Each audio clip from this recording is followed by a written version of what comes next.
This content is for kids. It's not for kids. Isn't that what I said?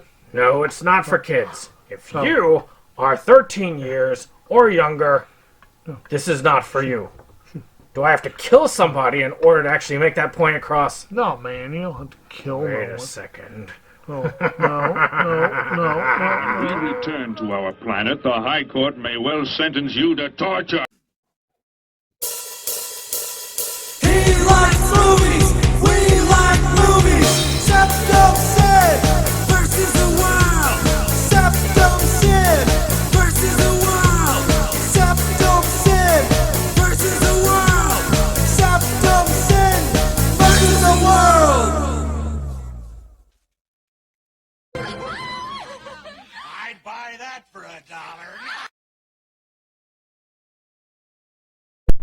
Greetings, you're watching SeptumSin vs. the World. I'm SeptumSin. Today we are finally back at it again with the Camp Blood series. Get used to disappointment. Well, when we last left out Camp Blood, we covered Camp Blood 8. So, we're following that up with the spin-off, Children of Camp Blood. Ooh, blood. Yes. And on this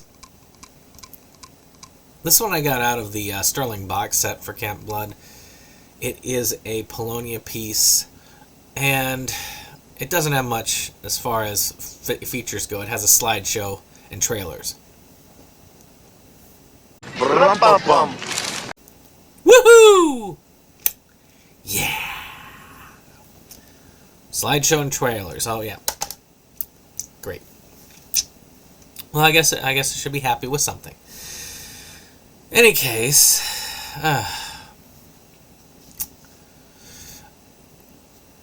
some survivors have gotten away, but you never really escape Camp Blood. In this new spin-off of Camp Blood, the teenagers gather at a remote retreat to work out their fears of a killer clown. When their fears become a real clown, well, the bloods and guts will fly as it begins the nightmare. So, I was looking at this, and in short, this is Mark Polonia's take on Friday the 13th, Part 5. Truly, you have a dizzying intellect. Wait till I get going! Where was I? Because you've got this group of people who have been victimized. They're all getting together, and you have this one killer, and it's not quite matching with what was going on in the others, like that kind of curse. Yet it kind of does. Yet it kind of doesn't. Another film that's close to this is Friday the 13th Vengeance, which is a better film, by the way. But it's a Friday the 13th fan film about the survivors of these Jason attacks getting together and going after Jason to try and take him out for good. So it's kind of a combination of those two films. We've got a lot of the issues from the fifth film of Friday the 13th, but we also have a lot of that stuff going on from Vengeance. Now, I can't remember when Vengeance came out, so maybe one took from the other. But as far as things go, I do like how it was done. I've been critical of Polonia in the past, and there's a point to it. I actually have a lot of respect for Polonia as a director, as a creator. And I must say, he does know when to do things right. And when he does it right, he really nails it. So I'm usually harder on this director because I know he can do better than he has. And this is one of those examples. He knows how to space it this time. The pacing is not dreadfully slow. It's not boring. It feels like a Halloween film. Well, so wrong genre, but close to it. It's very close to it because you have that kind of stalkerish thing. You do kind of hold it. We do use a lot of flashbacks But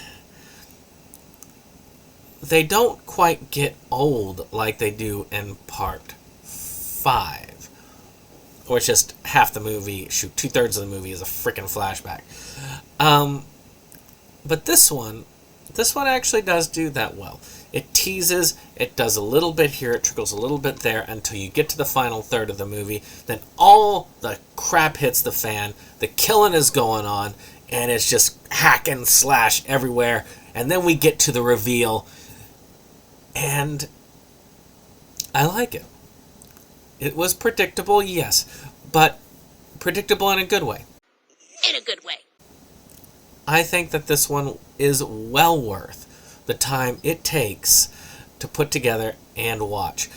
This one in particular has an excellent theme and feel that definitely won't bore you. So let's talk about acting. Well, first off, I swear Polonia fancies himself Alfred Hitchcock because he loves to make little appearances in his movies, and this time he is the cab driver. And there's a couple of others. I usually like to try and hit a couple standouts. Ryan Dalton and Samantha Coolidge did excellent jobs with their characters. But in truth, there's some actors in this that have done poor deliveries in the past. But here they really did bring their A game. I think that they all were fairly good.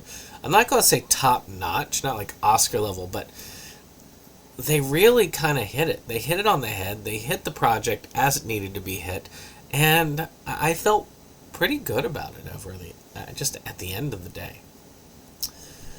So, next up, we've got our production design. I mean, I love the camp. I mean, the camp atmosphere is good. Polonia has not had any issues with this as far as the setting. You have multiple stages, so it doesn't get too boring being in one place all the time. And he utilizes a lot more practical effects than we see these digital effects. And I think that was really one of the weakest points of First Slaughter was a lot of the killings just looked completely fake. And if you're going to just make them look completely fake, don't digitize it, just use practical effects. And for the most part, we get to see that. So I'm very happy with the special effects here. And I do think that this one really sells it. Again, could they do better? Possibly. But for a micro-budget film piece, this is still pretty impressive. So finally, we've got the music. The music is kind of playful. I wouldn't consider, one of the big toe tappers or a soundtrack that I would be having to race out to get, but it does its job. I'd say that it would be good, but not great. In conclusion, The Children of Camp Blood is one of the better Polonius entries in the series.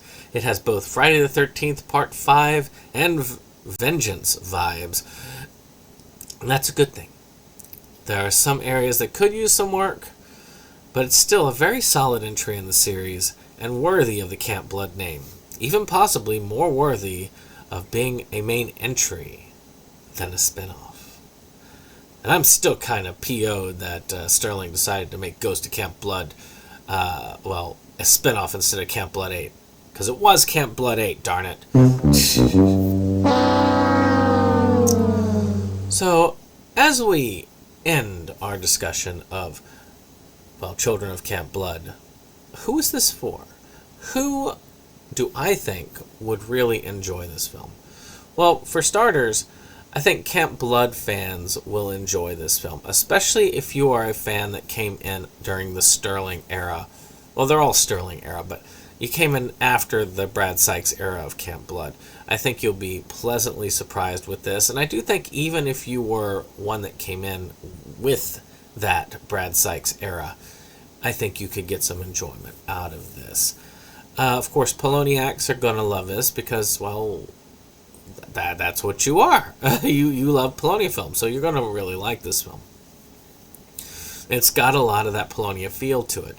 You even have some flashes back to some previous Polonia-directed ones. I mean, so here's a picture of Kyle, for instance, from there, and we get to see that picture of Jeff Kirkendall's head lots throughout. Finally, let's see. Well, not finally. Fans of micro-budget features, of course. Micro-budget slasher people are going to love this film. It does its job well, and it does its job competently, so there's no reason why you wouldn't. People that like Friday the 13th Part 5 and Friday the 13th Vengeance, I think y'all will like this. If Friday the 13th Part 5 is your favorite of the films, you might give this one a try. I'm not going to guarantee that you'll like it, but I do think that you'll get some enjoyment out of it. And for Vengeance fans, I do think that I know that you're going to take some enjoyment out of this. Unless you got it for the body count. Now, the body count you don't quite have, but still. Well, that's all I've got to say about Camp Blood, or Children of Camp Blood. What did you think about it? Let me know in the comments below. Where does this one rank for you in the Camp Blood series? Because next, we're going to be covering a sequel